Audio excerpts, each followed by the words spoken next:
Assalamualaikum warahmatullahi wabarakatuh. Perkenalkan, nama saya Ahafid Alaudin Asmi dengan NIM B012-19001. Prodi Komunikasi Penyiaran Islam kelas A1. Di sini saya akan menjawab pertanyaan UAS Teknik Kitobah. Yang pertama, dari kelompok 9 nomor 2. Apa fungsi penggunaan bahasa dalam khutbah komunikatif?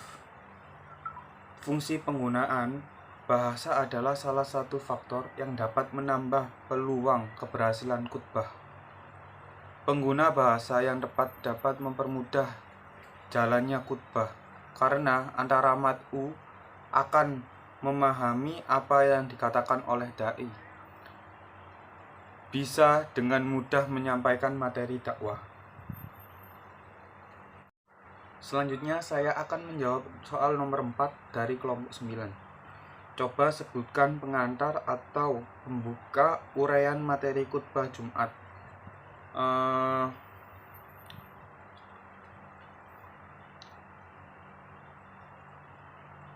Pengantar atau pembuka uraian khutbah Jumat ialah langsung menyebut topik khutbah.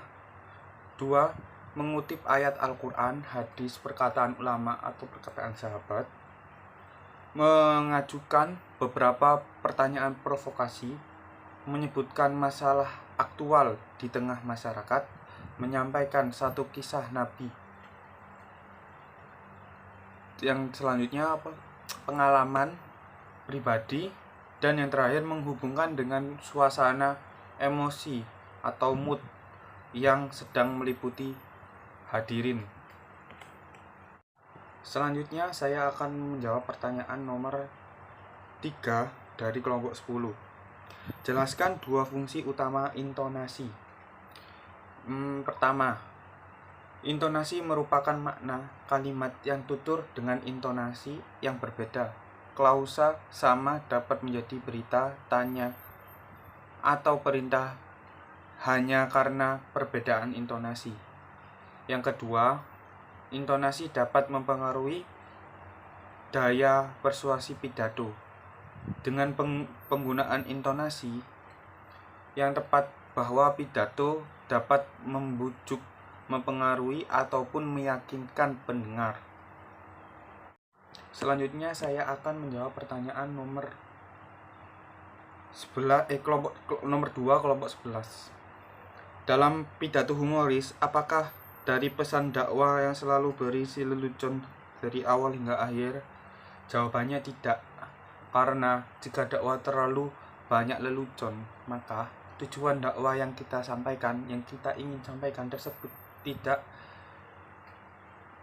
akan tercapai. Kurang lebih mohon maaf. Assalamualaikum warahmatullahi wabarakatuh. Assalamualaikum warahmatullahi wabarakatuh. Alhamdulillahirabbil alamin. Assalatu wassalamu ala asrofil anbiya'i wal mursalin wa ala alihi wa sahbihi ajmain. Amma ba'du. Pertama-tama kita panjatkan puja dan puji syukur kita kepada Allah Subhanahu wa taala yang telah memberikan kita rahmat serta hidayahnya. Tak lupa salawat serta salam kita haturkan kepada Nabi kita Muhammad sallallahu alaihi wasallam yang telah membawa kita dari zaman jahiliyah ke zaman yang terang benderang ini, yaitu ad-dinul Islam. Para jamaah yang dirahmati Allah Subhanahu wa taala, tak lama lagi kita akan memasuki bulan Dzulhijjah, yang dimana ada hari raya umat Islam, yaitu hari raya Idul Adha. Dengan datangnya hari raya Idul Adha kali ini, semoga Allah Subhanahu wa taala menawarkan kita semua hidayah untuk lebih bisa mendekatkan diri kepadanya selaku Tuhan semua alam.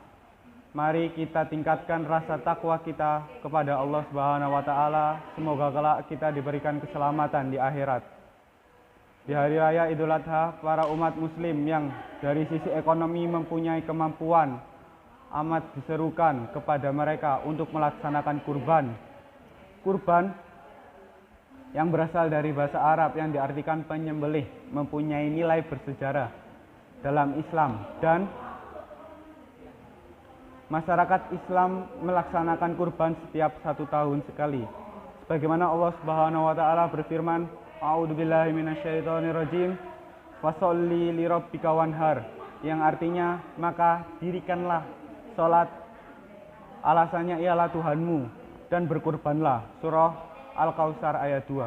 Yang dimaksud berkurban di sini ialah menyembelih kurban dan mensyukuri nikmat Allah. Dalam sebuah hadis diriwayatkan, sesungguhnya Rasulullah Shallallahu Alaihi Wasallam bersabda, barang siapa yang mempunyai kelapangan, kejembaran rezeki, bisa untuk berkurban, tetapi tidak melakukannya, maka janganlah ia dekat-dekat ke musola kawasan kami beribadah. Hadis riwayat Ibnu Majah. Hadirin rahimakumullah. Binatang kurban yang disembelih dari hati yang lapang dada itu kelak di akhir akhirat akan ditimbang darahnya, tanduknya, bulunya, dan semua anggota tubuhnya sekaligus akan menjadi saksi baginya. Rasulullah SAW bersabda, sembelilah kurban dan senangkanlah hatimu. Sesungguhnya seorang muslim yang menghadapkan hewan-hewan sesembelihnya ke kiblat, maka darah binatang itu, tanduknya, dan bulunya semua merupakan kebajikan yang akan ditimbang pada hari kiamat. Ada kisah menarik di balik peristiwa Idul Adha ini, sekaligus mengenang apa yang dialami oleh Nabi Ibrahim alaihissalam melalui mimpinya. Nabi Ibrahim ditugaskan oleh Allah Subhanahu wa taala untuk menyembelih putranya, yaitu Nabi Ismail. Nah, padahal Nabi Ibrahim telah menunggu dan menambahkan kehadiran putranya selama berpuluh-puluh tahun. Tentu menjadi Nabi Ibrahim saat itu perasaan sedih dan duka melebur menjadi satu. Anak semata wayangnya harus dijadikan kurban oleh Nabi Ibrahim melalui tangannya sendiri. Namun Nabi Ibrahim lebih besar cintanya dan kepada Allah Subhanahu wa taala, bahkan melebihi cintanya terhadap anak, istri, serta harta benda sekalipun. Setelah berunding dengan Nabi Ismail dan menyetujuinya, Ismail pun berbaring dan siap disembelih oleh ayahnya. Tetapi Maha Besar Allah Subhanahu wa taala, saat Nabi Ibrahim menyembelih, Ismail berubah menjadi seorang kibas yang dihantarkan oleh malaikat Jibril. Dari kisah Nabi Ibrahim ini kita belajar bahwa segala urusan dititipkan oleh Allah Subhanahu wa taala di dunia, yakni harta, anak, istri, dan jabatan akan kembali kepada Allah Subhanahu wa taala. Itulah mengapa perintah Allah harus dilaksanakan sebaik-baiknya tanpa harus menimbang untung rugi, berat ringan, dan susah mudah. Sikap Nabi Ibrahim ini adalah contoh sikap pemimpin, imam, dan teladan bagi umat.